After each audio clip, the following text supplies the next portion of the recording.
Serdar Atan, Erdoğan meclis açılış konuşmasında sürecin hassas olduğunu ve geçen bir yıllık süreci olumlu baktıklarını söyledi. Ancak devlet henüz somut bir adım atmış değil. Sen nasıl değerlendireceksin bu bir yıllık süreci?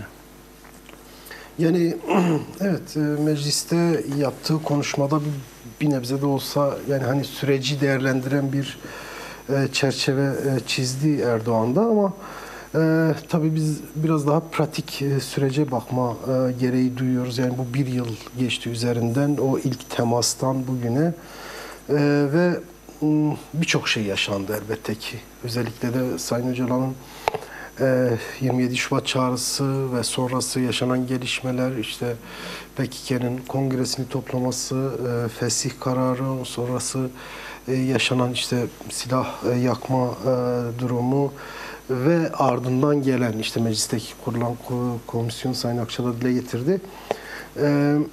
Tüm bunları bir arada değerlendirdiğimizde evet önemli bir süreci geride bıraktık. Bir yıllık bir süreç, ancak bu bir yılda aslında yapılması gerekenlerin biraz daha seri bir şekilde yani hem meclisin hem ilgili tarafların önüne koyarak süreci biraz daha olumlu yönde bir değerlendirmesi gerekiyordu.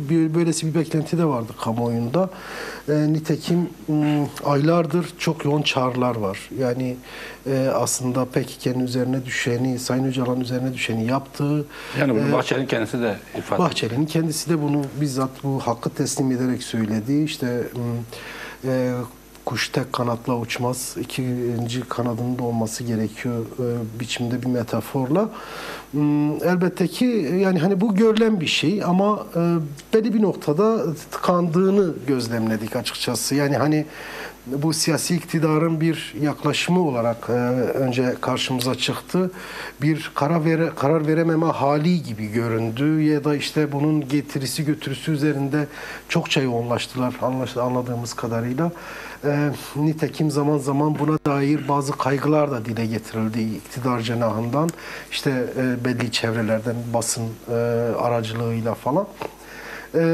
Böylesi bir durumun olduğu gözlemleniyordu ama hem içerideki o baskının hem artık bir yere kaçamama halinin siyaseten bir tıkanmışlık ve daralmışlığın yaşanmasının yarattığı bir ciddi atmosfer vardı ve belli bir süreçten sonra artık bunun kaçınılmaz bir son olduğu, bu sorunun ortaya konmuş biçimiyle aslında çözümü dayattığını kendileri de gördü. Buna biraz bir meylettiler açıkçası. Nitekim mecliste komisyonun kurulması ve bugüne kadar işte 13 toplantı gerçekleştirdi ve önemli bir çalışmalar da aslında yürütüldü. Fakat atılması gereken adımlar noktasında hala ketum davranılması, bazı noktalarda işte özellikle de Suriye'deki gelişmeler, Rojava'daki gelişmeler, bunların yarattığı etkiler, buradaki sürecin orayla bağlantılandırılmaya çalışılması, işte sürekli hükümet cenahından veya işte devletin ilgili kurumlarından gelen işte örgütün tüm bileşenleriyle silahlarını bırakması, kendini feshetmesi, buna Suriye'yi yani Rojava'yı da dahil etmeye çabaları ve bu yönlü açıklamaları açıkçası yani hani bir şekilde aslında sürecin bir yerde tıkanabileceği yönünde kaygıları da beraberinde getirdi. Erdoğan da açıklamasında çünkü şey demişti, Kuzey ve Doğu Suriye evet, ayrı tutulmalı iş süreçten. Bu son aslında açıklamasında artık bu yönlü bir şeye girdiler. Yani aslında evet süreç yani kuzeyde, Türkiye'de yürüyen sürecin bir şekilde devam edeceği, Suriye'nin aslında bundan ayrı tutulması gerektiği her zaman dile getirilen bir şeydi. Özellikle Kürt tarafının oradaki özgünlüğün farklı olduğu, oranın özgünlüğü çerçevesinde değerlendirilmesi gerektiği her zaman dile getirilen bir şeydi. Nitekim yanılmıyorsam uluslararası alanda da benzer bir telkini gördüler, yaşadılar. Bu yönlü bir yani hani Kürt tarafının da biraz da bu konuda baskısı oldu. Bunu artık yani hani kaçınılmaz olduğunu kendileri de gördü ve Erdoğan'ın son konuşmasında özellikle vurgu yaptığı bir husustu. Yani orayı ayrı ele alıyoruz biçiminde bir vurgusu vardı. Elbette ki yani geldiğimiz aşama itibariyle bir doğrultuya girdiğini söyleyebiliriz bu sürecin. Geride bıraktığımız bir yılı göz önünde bulundurduğumuzda, ama şu önemli, bu bir yılda daha fazla şey yapılabilirdi. Özellikle de hükümetin atması gereken adımlar noktasında, iktidarın yapması ya da işte AKP-MHP ittifakının yapması gerekenler noktasında daha fazla beklentiler yüksekti. Daha çok şey yapılabilirdi. Bu konuda ciddi eksiklikler yaşandı. Ümit ederiz ki bundan sonraki işte yakın zamanda, nitekim Ekim ayı çok dillendiriliyor. Ekim, Kasım artık bu bir iki ay içerisinde belli bazı adımlar gözle görülür veya işte toplumun tatmin olabileceği, beklentilerini karşılayabilecek adımların da atılması gerektiğini düşünüyorum. Serdar Atan, size de şöyle bir soru yönelteyim. Yani çözüm için meclisin daha aktif bir rol alması neden önemli? Şöyle önemli, Sayın Öcalan özellikle ilk bu süreci başlattığı dönemde de sonraki açıklamalarında da sürekli buna vurgu yaptı. Özellikle de yani hem meclis zeminde hem de hukuki zeminde bu sorunun tartışılması, bazı şeylerin de yasal statüye bürünmesi gerektiği yani noktasına... bir önceki süreçte yasal zemin olmadığı için... Yasal zemin olmadığı için çokça sorunla karşılaştık. Nitekim halen yargılanan birçok ismin o süreçten kalma problemler yaşadığını biliyoruz yani. Hatta bu yüzden cezaevi yatanlar oldu. Rahmetli Sırrı Süreyya Önder de bunlardan biriydi. Şimdi bunun meclis zemininde çözülmesi demek aynı zamanda diğer partilerin de, yani mecliste bulunan diğer partilerin de sürece dahil olması demek. Sadece bunun bir işte hükümet planı, programı veya onunla yapılan bir müzakere veya işte anlaşma olmadığı, diğer partilerin de görüşünü yansıttığı ve bir bütünen aslında toplumu yansıtan bir çerçevenin çizilmesi anlamı taşıdığı için meclis zeminine gelmesi çok önemliydi. Nitekim komisyonun kurulması ve bütün partilerin neredeyse, işte İYİ Parti'yi saymasak, bütün partilerin buraya üye vermesi ve tartışmaların bu çerçevede yürümesi bu açıdan anlamlıydı. Gelinen aşamada aslında kimsenin bu sürece karşı olmadığını çok net bir şekilde görebiliyoruz. Yani işte %95'ten bahsediliyor. Hem toplum nezdinde hem de işte siyaset nezdinde bunun böyle olduğunu görüyoruz. Çünkü herkes artık bu sorunun bir şekilde çözülmesi gerektiği konusunu çok açık bir şekilde ifade ediyor. En çok karşı durması beklenen veya işte hükümetin bu noktada bir karşılaştırdığı Cumhuriyet Halk Partisi, CHP bu konuda ciddi anlamda işte destek vereceğini veya işte sorunun çözümü için ellerinden geleni yapacağını Özgür Özel, Genel Başkanları Özgür Özel'in açıklamalarıyla beyan etti, açıkladı. Yani bu konuda çok fazla bir tartışma yok. Bu açıdan geldiğimiz noktada meclis zemininde oluşan veya oluşabilecek bir mütabakatın, bir ortak buluşmanın yaratacağı etkiler önemli. Çünkü bu toplumu birebir etkileyen bir süreç ve bir şekilde de işte karşı duran kesimlerin de ikna edilmesi önemli. Yani CHP içerisinde bu sürece karşı koyan çevreler yok mu? Elbette ki var. Veya MHP içerisinde bu sürece karşı, AKP içerisinde yok mu? Var. Elbette ki.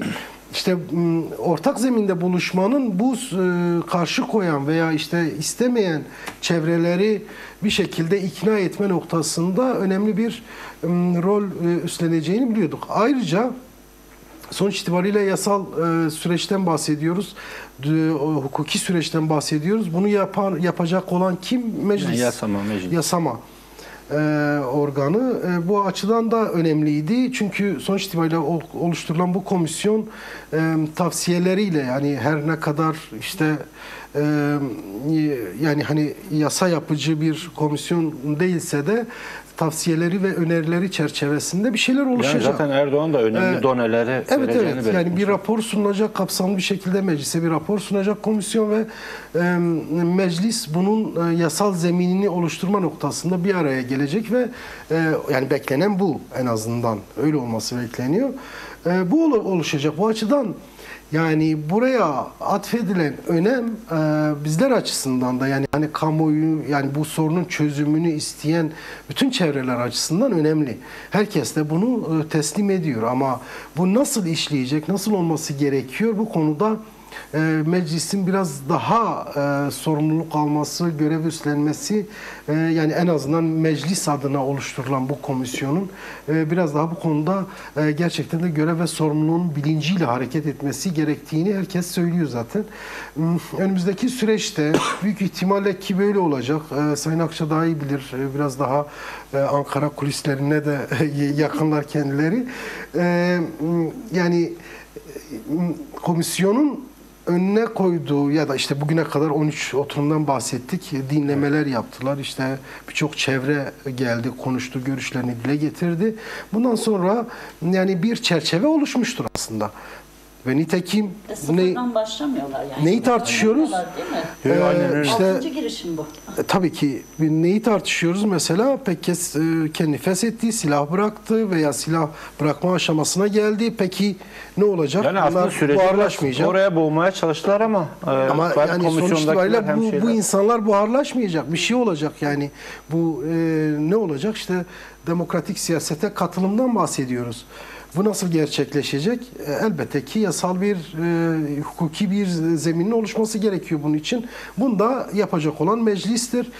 Ümit ediyoruz ki Ekim ayıyla, yani meclis açıldı, dün itibariyle açıldı ve artık yeni süreci, sanırım ki olması gereken en önemli husus bu. Bütün mesaisini buna harcamak olmalı. Bunun için oluşturulacak yasal düzenlemeler ne olacak? Bunun tartışmasını yürütmeli ve en kısa zamanda gerek işte bu barış sürecini örme noktasında, gerekse Sayın Öcalan'ın statüsü, umut hakkı çokça tartışılıyor.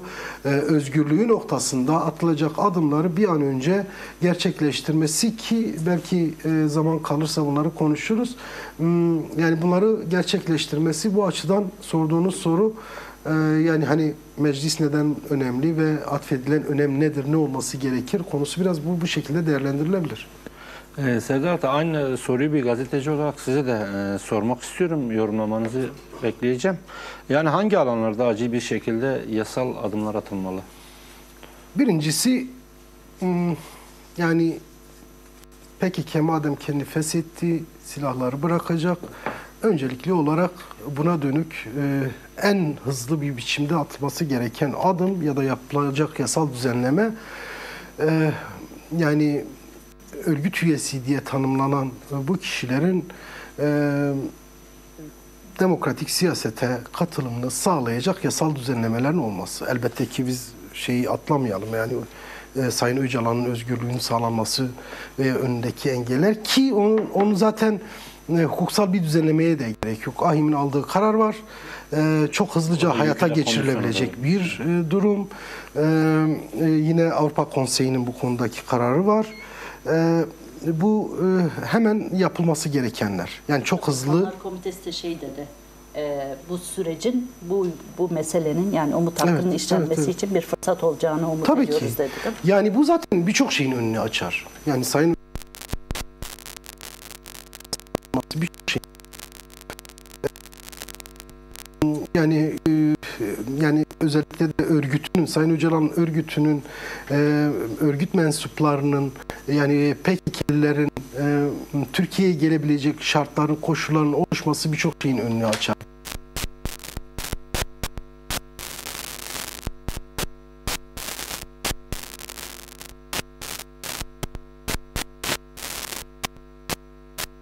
Bu konuda. Bu tartışılıyor. Zaman zaman basına da yansıyor. İşte nasıl bir formül gerçekleştirilebilir, yapılabilir. Bu konular tartışılıyor zaten. Bunlar yapılması halinde zaten olması gereken bir şekilde ilerler bu süreç. Yani bununla birlikte birçok konu var. Örneğin kayyumlar meselesi. Yani Kürdistan'da halen kayyum atanmış belediyeler var. İçlerinde büyükşehir belediyeleri de var yani. Bu ciddi bir sorun. Bu nasıl bir yasal düzenleme ile ortadan kaldırılacak ki bunun önü nasıl kapatılacak? Bunlar meclise gelmeli ve bir yasal düzenleme, yasal statüye kavuşmalı. Yani halkın iradesini gasp eden bir rejimden artık vazgeçilmeli. Yani bu açık bir şekilde deklare edilmeli. Yine bununla birlikte birçok alanda yani tartışılan işte emek alanından tutalım insanların sağlıklı ve güvenli bir ortamda yaşama kavuşmasına kadar birçok alanda yapılması gereken düzenlemeler var ki bunları bir bütünen demokratikleşme düzenlemeleri olarak adlandırıyoruz. Mevcut haliyle işte CHP'ye yönelik gerçekleştirilen operasyonlar var ki çok tartışılıyor. Bu nasıl ilerleyecek diye. Tüm bunları ortadan kaldırılacak, siyasete güven getirebilecek belli adımlar var. Bunlar atılması halinde geriye kalan bazı teknik hususlar var ki onlar da zaman içerisinde, yıl içerisinde belli dönemler, periyotlarla sağlanabilir. Ama acil atılması gereken adımlar var ki sanırım komisyon bu yönlü bir şey de yapacak. Komisyona gelen önerilerde de sürekli vardı. Yani hani acil atılması gereken adımlar neler ki bir kategorize olması gerekiyor. Bunlar nelerdir? Bunların tespiti yapılarak öncelikle bunlarla başlanması gerekiyor. Az çok dile getirmeye çalıştık.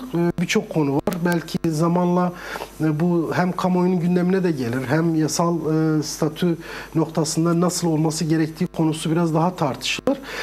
Zaten yani böyle çok maksimalist beklentiler de yok aslında ne toplumda ne ya bunlar olması gereken şeyler.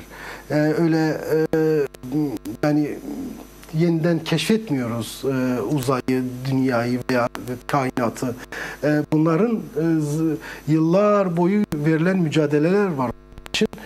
Bu açıdan da yapılacak bir çalışma süreci kolaylaştıracaktır, barışın önünü açacaktır.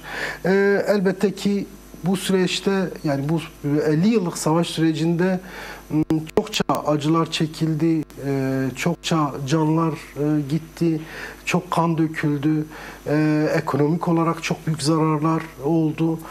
Tüm bunları da hesap ederek sonrası için atılacak adımlar yani özellikle de toplumun yaşadığı bu travmatik süreci atlatmaya dönük ne yapılması gerekiyoru da elbette ki tartışmak gerekiyor. Çünkü bu sağlıklı bir zeminde tartışılmadığı sürece çözümler de kalıcı olmayacaktır. Bunda şu an olmasa bile önümüzdeki süreçte önümüze koymamız gereken konular içerisinde saymamız gerekiyor diye düşünüyorum. Serdar Atan, yani yıllardır Kürt sorunu yakından takip eden gazetecilerdensiniz. Yani Öcalan Kürt siyasi hareketi ve haklar üzerine nasıl bir etkisi var? Öcalan'ın rolünü sen nasıl değerlendirmek istersin? Yani Sayın Öcalan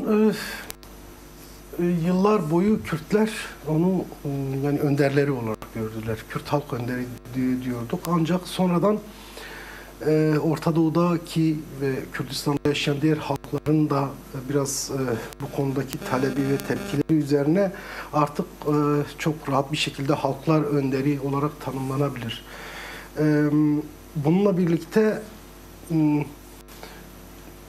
son bu bir yıllık süreçte defalarca dile getirdiği gibi artık yani hani düşmanları diyebileceğimiz kesim örneğin Sayın Bahçeli dile getirdi. Kurucu önder diyerek Yani bu hareketin kurucu önderi, sürdüreni, dinamik bir şekilde ayakta tutanı, bugüne kadar getireni ve yürüttüğü bu mücadeleyi her seferinde üzerine koyarak büyüten, bununla da işte gerçekten de Kürt meselesini, Kürt sorununu bütün dünyanın gündemine sokan, işte yaptığı bütün bu süreci göz önünde bulundurduğumuzda yaptığı hamlelerle bunu bugüne kadar getiren bir önder. Bu açıdan gerçekten de rolü, misyonu çok büyük ve halklar açısından da bu böyle.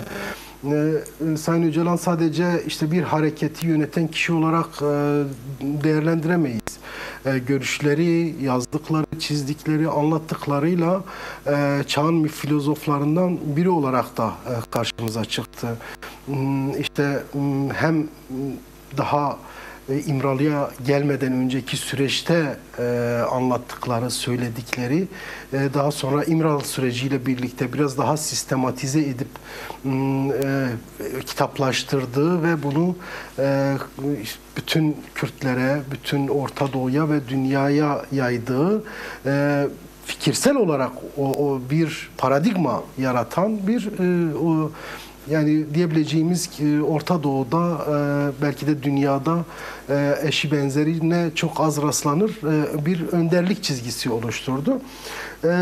Bununla birlikte gerçek manada artık yani özellikle de kapitalizmin yarattığı etkiyle modernitenin bütün bir alanı, bütün bir dünyayı sardığı bir süreçte yeni bir fikir ortaya atarak belli bazı tabuları yıkan, işte o kapitalizmin yıkılmaz denen bazı düşünsel işte metaforlarını yerle bir eden ve buna karşı yeni bir fikir ortaya atan biri olarak da gerçekten de hem yakından takip edilmesi, hem yakından okunması ve fikirlerinin tartışılması gereken bir kişilik, bir şahsiyet, bir önderlik.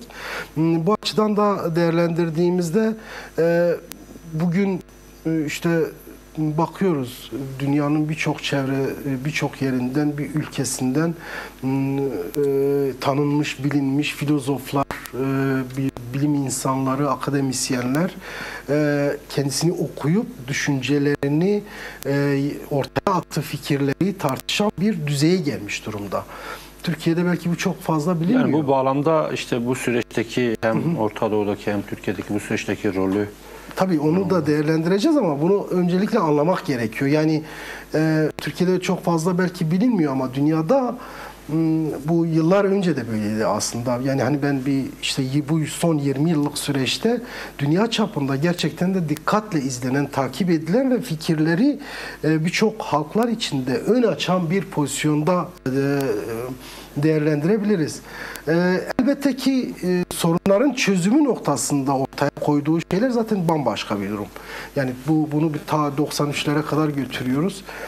Kürt sorununun barışçıl çözümü konusunda ortaya koyduğu çaba çok büyük. Yine işte İmralı'ya getirildikten sonraki süreçte hem fikirsel manada yarattığı şeyler hem de barışın gelişmesi konusunda ortaya koyduğu çaba yine takdire şayan. Bu son süreçte Yani toparlayacak olursak bize ayrılan sürenin sonuna geldik.